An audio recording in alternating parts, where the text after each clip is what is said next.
Logan, the Layman Critic here. Today's review is for Venus Wars. It's from 1989 and directed by Yoshikazu Yasuhiko. Let's talk movies.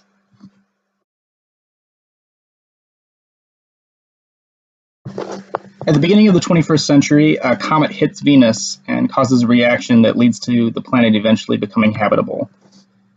Fast forward to the end of the century, and you've got humans that have settled and divided into two nationalities, the Ishtar and the Aphroditeans. A war has escalated, with the Ishtar having conquered the Aphroditeans, but there are still remnants trying to fight back. And caught in the middle of this is a reporter from Earth and a mountain bike racer and his teammates. Now, that is a very, very basic, bare bones description of Venus Wars. A lot of stuff happens in the movie, and I want to avoid spoilers where I can. So let's start with the animation. Very well done. There's a great level of detail, and the style leans more toward realism, which I generally prefer where anime is concerned. Character design and art direction reminded me of something between Megazone 2-3 and Akira, which is not a bad thing, since those are both amazing works and among my favorite anime.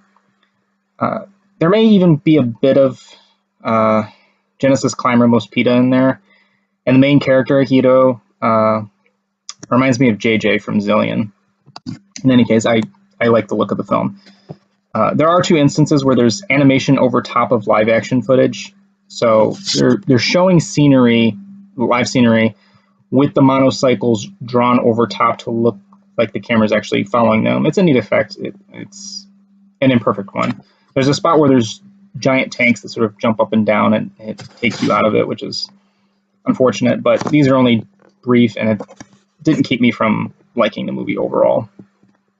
As I mentioned before, the story has a lot going on, and there are many characters, too many in my opinion. You don't really get to know any of them either.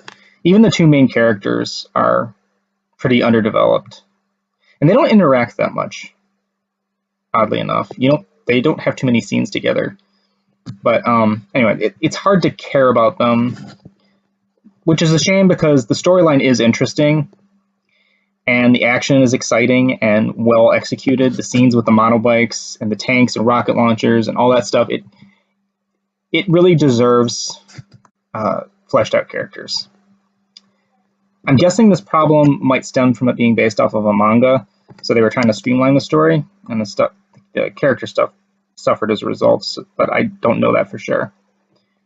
Venus Wars is an entertaining film. It's not without its problems, but it's absolutely worth checking out for its visuals and its action scenes. Thanks for watching.